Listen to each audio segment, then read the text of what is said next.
हम तो भगवान शिव को मनाने वाले हैं, जहर भी पीते हैं और फिर भी जीते हैं, असे वक्तव्य राज्याचे उपमुख्यमंत्री देवेंद्र फडणवीस यांनी नुकतेच केले होते। या पाठीमागे त्यांचा उद्देश फार महत्त्वाचा होता। त्यांना राज्यातील जनतेला कमी शब्दात बरंच काही सांगायचं होतं। 2014 साली राज्याचे मुख्यमंत्रीपद भूषविताना राज्यहिताचे अनेक निर्णय त्यांनी घेतले। त्यात सर्वाधिक डोकेदुखी ठरणारा विषय म्हणजे मराठा आरक्षण। या आरक्षणावरून त्यांच्यावर अत्यंत खालच्या पातळीत जरांगेसारखा मराठा उपोषणकर्ता अभ्यासाविना जे तोंडात येईल ते बोलून राज्याच्या उच्च पदस्थ असलेल्या उपमुख्यमंत्री देवेंद्र फडणवीस यांच्यावर निशाणा साधला। देवेंद्र फडणवीस मुख्यमंत्री असताना मराठा समाजहिताचे अनेक निर्णय घेतले। सारथी संस्थेची स्थापना केली।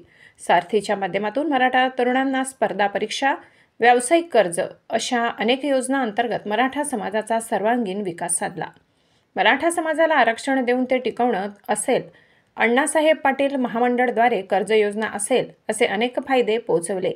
असे असताना देखील शेवटी याच समाजाचा उपोषणकर्ता मनोज जरांगे कशा भाषेत बोलत होते हे महाराष्ट्रातील जनतेला ज्ञात आहे।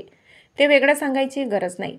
2022 मध्ये पक्षाच्या आदेशानुसार उपमुख्यमंत्री पदावर रुजू होऊन राज्यहिताचे कार्य केले। अनेकदा विरोधकांनी देखील अशा प्रकारे चक्रव्यूह रचण्याचा प्रयत्न केला, पण देवेंद्र फडणवीस यांनी ही सर्व वादळं पेलवलीत।